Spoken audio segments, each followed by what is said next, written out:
Hoofnuus vanaand, die DA wil hof toe in 'n poging om die wyse van besluitneming in die parlement te verander. Oorseese en plaaslike beleggers onderneem om meer as 312 miljard rand in Gauteng te belê. En balbesit sal deurslaggewend wees in die Busbokke se wedstryd teen Argentinië.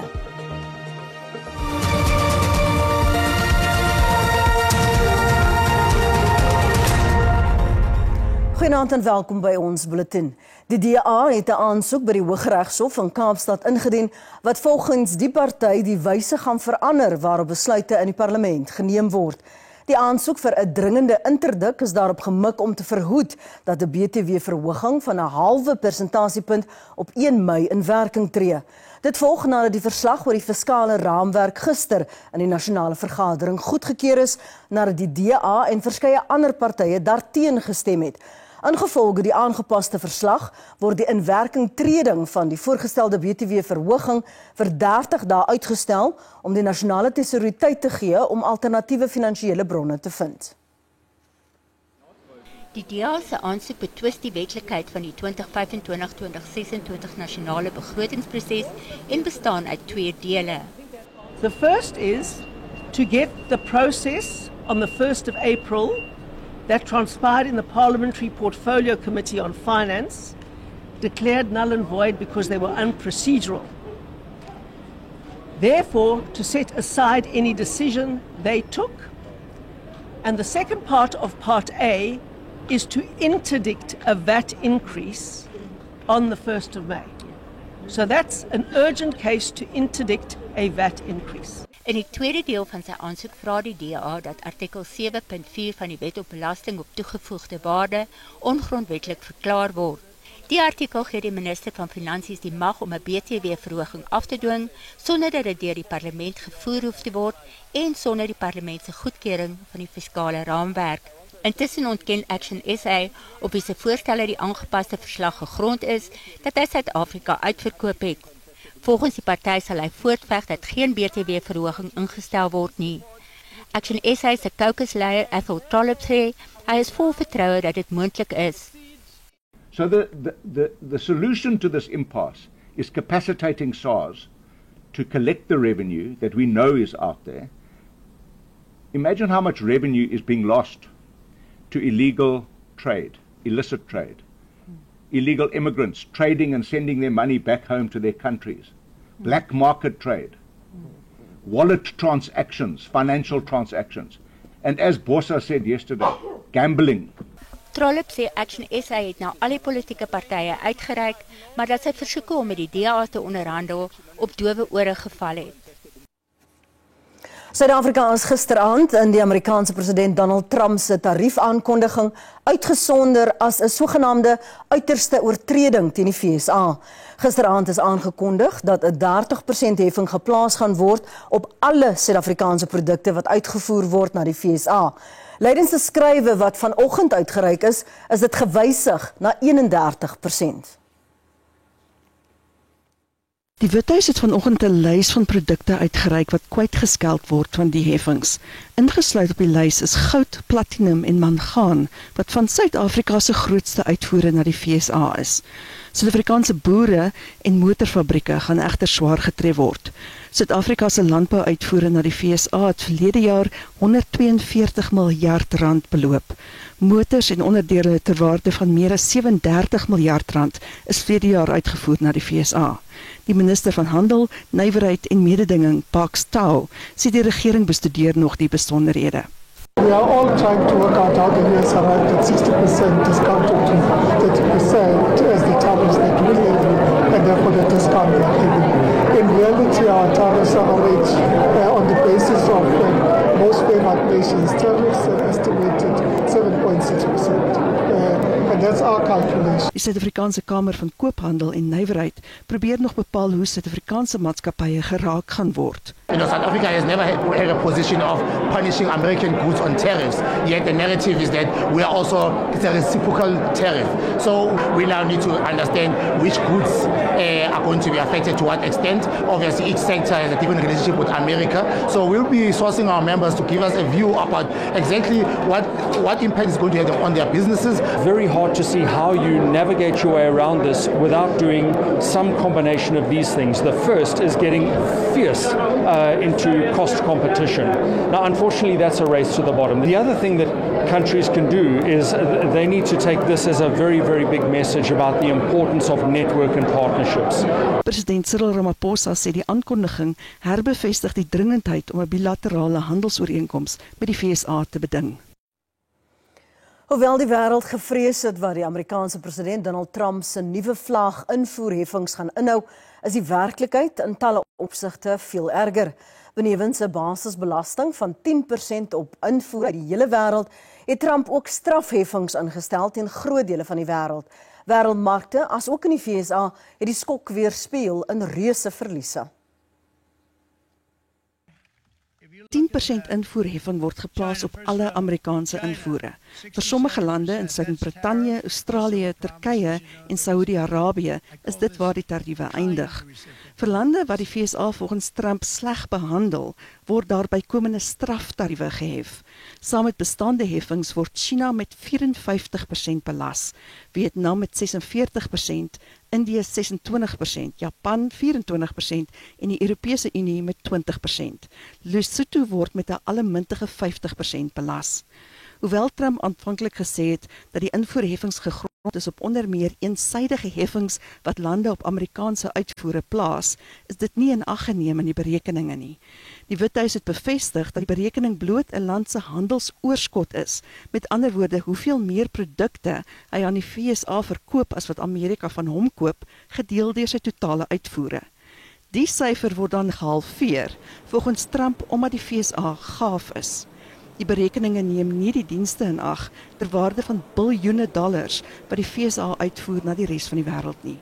Die gevolglike syfer is dus 'n uiters verwronge opsomming van die geldverhouding tussen die VSA en elke ander land ter wêreld. Trump sê sy heffings gaan vervaardiging terugbring na die VSA. Selfs al sou dit Amerikaanse vervaardiging 'n hupstoot gee, sal dit jare neem, terwyl die invoerheffings binne dae intree. Vir Amerikaners gaan dit sekerlik inflasie skerp laat styg en ekonomiese groei 'n hou toedien. It does seem that one of the motivations here is to put a tariff wall up around the U.S. and to simply discourage trading as a way of, in their view, bringing back jobs to the U.S. and supporting manufacturing. I'm very skeptical that will be the end result, but it does seem to be very much the driver here. That said, other factors probably are at play in the decision to move ahead here, including an effort to get leverage and other bilateral grievances that this administration has with countries. Amerikaanse markte het uiters negatief gereageer op Trump se aankondiging. Die Withuis het geïmpliseer dat hy bereid is om te onderhandel oor die tariewe. Dit voeg egter net meer onsekerheid tot die verskrikte wêreldekonomie en onsekerheid lei daartoe dat beleggers terughou en wag vir bestendigheid. The global economy will massively suffer. Uncertainty will spiral and trigger the rise of further protectionism. From greater uncertainty to the disruption of supply chains, to burdensome bureaucracy, the costs of doing business with the United States will drastically increase. And what is more, there seems to be no order in the disorder. Franse president Emmanuel Macron het die tariewe bestempel as wreed en ongegrond. Die Duitse minister van Finansies moedig die wêreld aan om saam te staan teen die maatreëls. Die 10% basisheffing op alle invoere na die VSA tree oormôre in werking en die res oor 6 dae. Die saak teen 'n polisiebeampte wat daarvan beskuldig word dat hy die Gautengse verkeersbeampte Chesney Kepler van Eldorado Park vermoor het, is uitgestel vir verdere ondersoek en om die ballistiese verslag te voltooi. Mantla Buthelezi het donderdag virtueel voor die Protea Landdroshof in Soweto verskyn.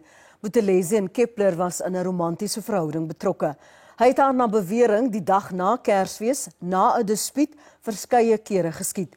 Kepler se familie is ontevrede omdat die saak al male sonder taal liewer weens tegniese uitdagings uitgestel is. Die saak word op 19 Junie hervat. Bly ingeskakel, ons kyk net hierna na miljarderrandse ondernemings van buitelandse beleggers in Gauteng. Nou terug.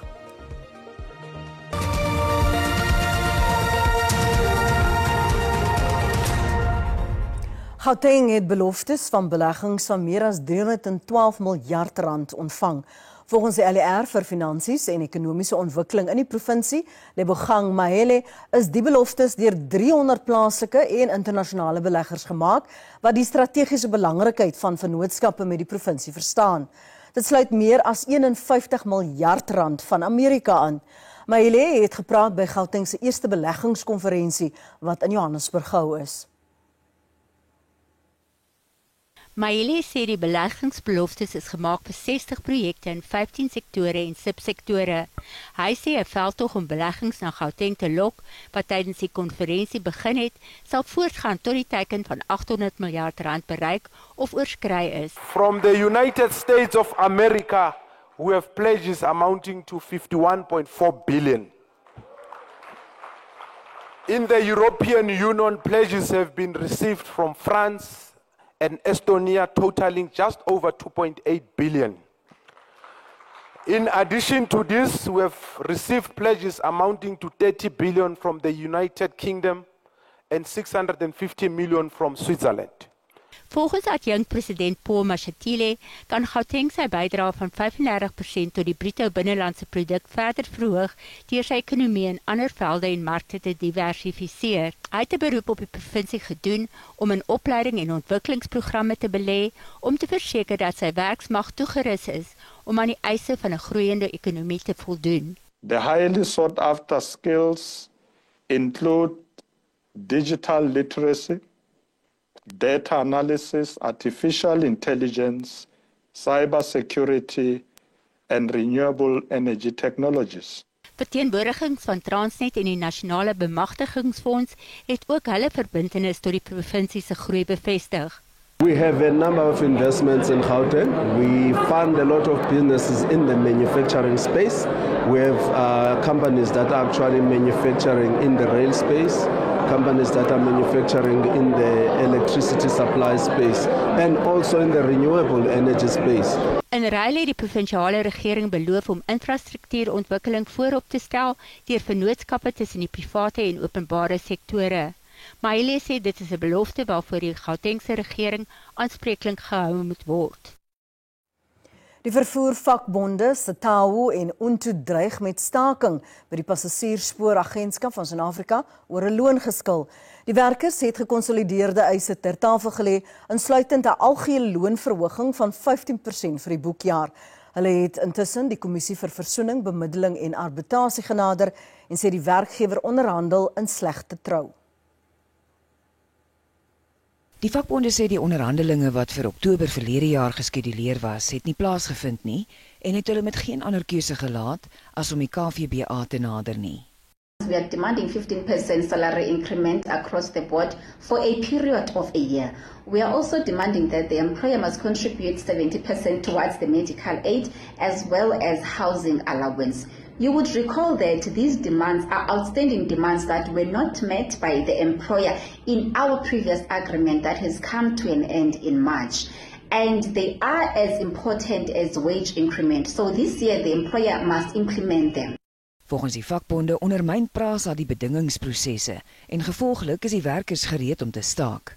If PRASA does not want to sit around the table and negotiate with labor, then we're ready to take the streets and we're ready to shut down. And as you said, this will impact the PRASA operations. It will mean that trains will not be available for commuters. And it's very unfortunate that PRASA management does not take into account how much this will hurt the working class of this country. Die vakbonde en PRASA se bestuur verskyn op 10 April voor die kommissie. Die vakbonde dreig met 'n staking indien hulle nie tot 'n ooreenkoms kan kom nie.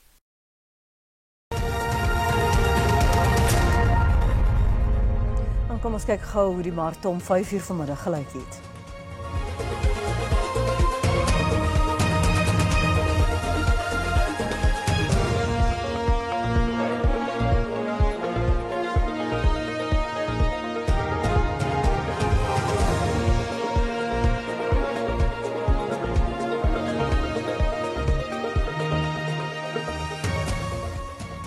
Net hierna nuus oor die 7 se voorbereidings en kunstenaars word vereer by die KAKNK. Bly by ons.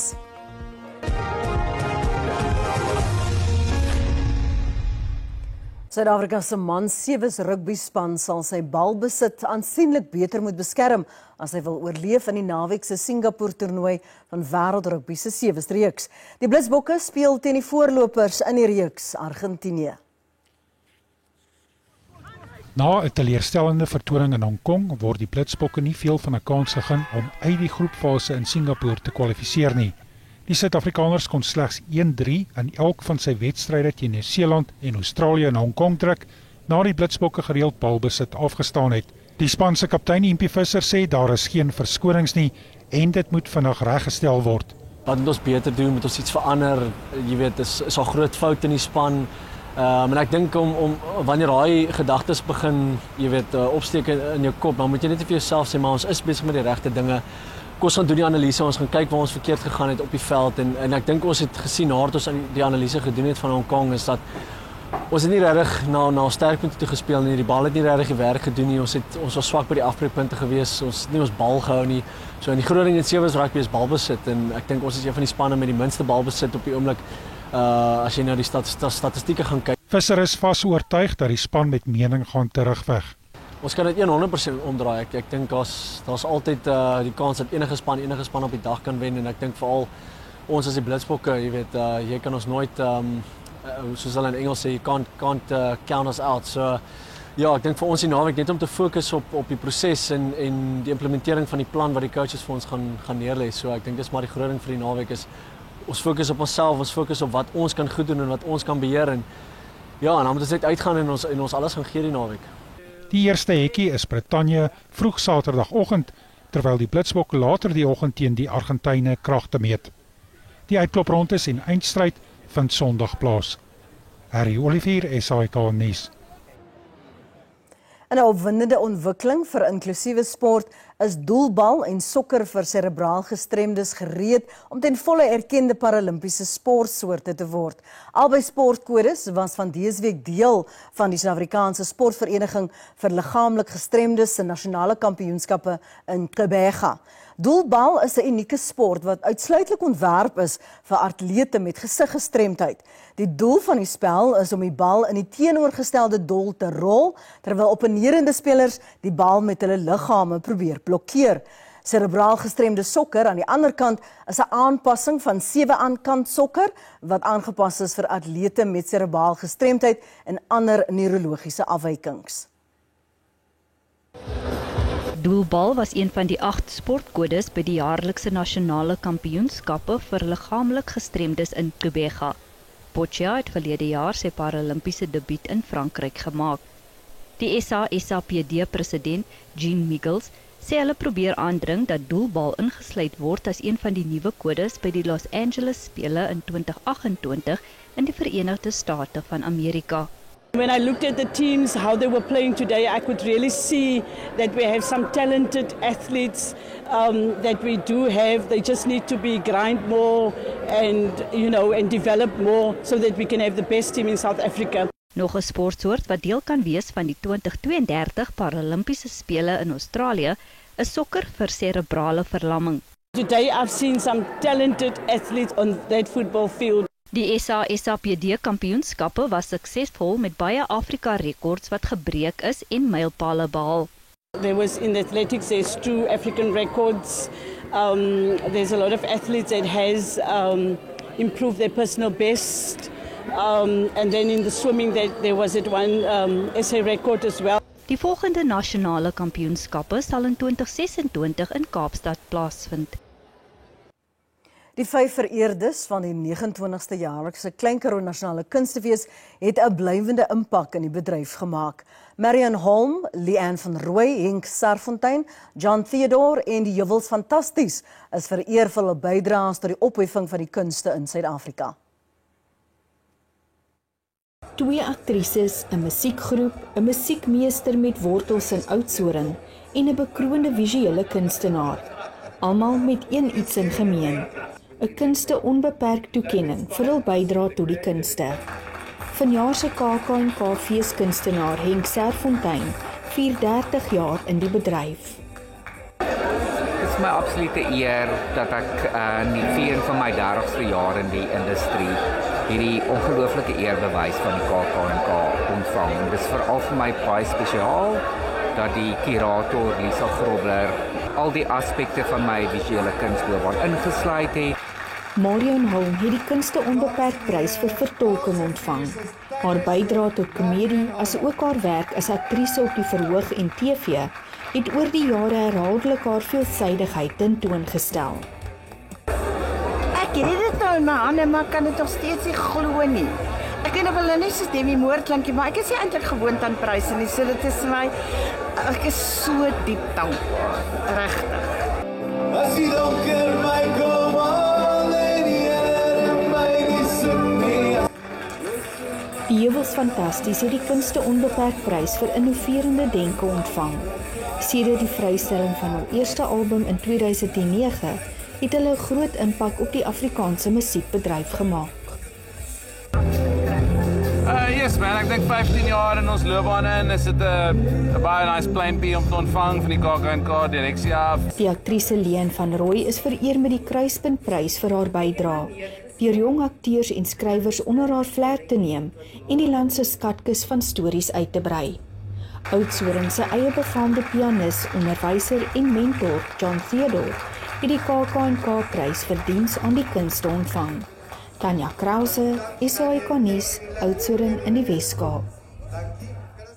En dis al vanaand van my kant af. Dankie vir die saamkyk. Tot môre aan dieselfde tyd. Totsiens.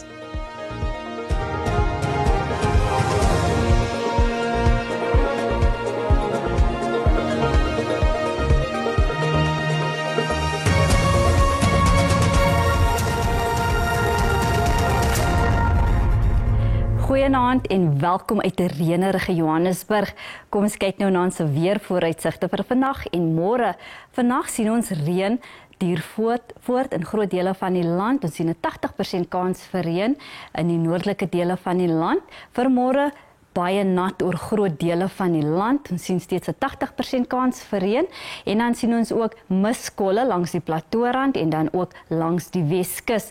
Daar is 'n geel vlak 2 waarskuwing uitgereik vir ewige donderbuie vir vandag in dele van Noordwes, die Noord-Kaap en sien ons ook in Vrystaat en in Gauteng en daar ook 'n waarskuwing uitgereik vir swaar reën in dele van Mpumalanga. Vir môre steeds 'n geel vlak 2 waarskuwing vir ewige donderbuie is uitgereik in dele van Noordwes, die Noord-Kaap en sien ons ook in die Vrystaat, Mpumalanga, dele van KwaZulu-Natal en dan ook in dele van die Oos-Kaap. Dan is daar 'n geel vlak 1 waarskuwing uitgereik vir sterk wind wat dan verwag word langs die kus van die Oos-Kaap. Kom ons kyk nou na ons minimum en maksimum temperature. Ons sien dit is baie nat in Gauteng met Bronkhorstspruit wat 'n maksimum van 18 het en dan Pretoria 16:21.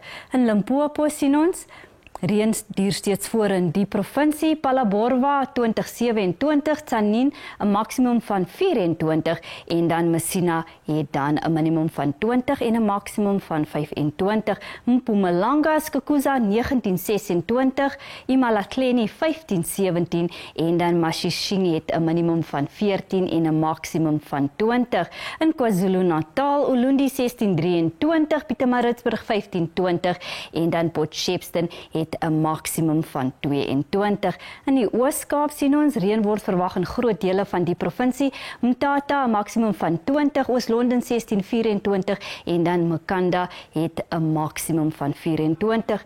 In die Wes-Kaap sien ons koel in die provinsie met reën wat verwag word in gedeeltes. Ons sien in Beaufort Wes 1427, George 1624 en dan Worcester het 'n maksimum van 32. In die Noord-Kaap Kimberley 1622, Kalvinia maksimum van 30 en dan Carnarvon 'n maksimum van 28.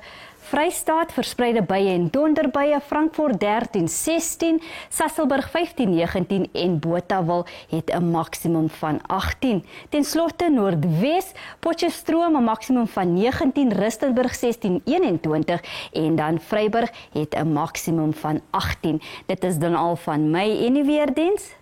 'n rustige warme aand verder.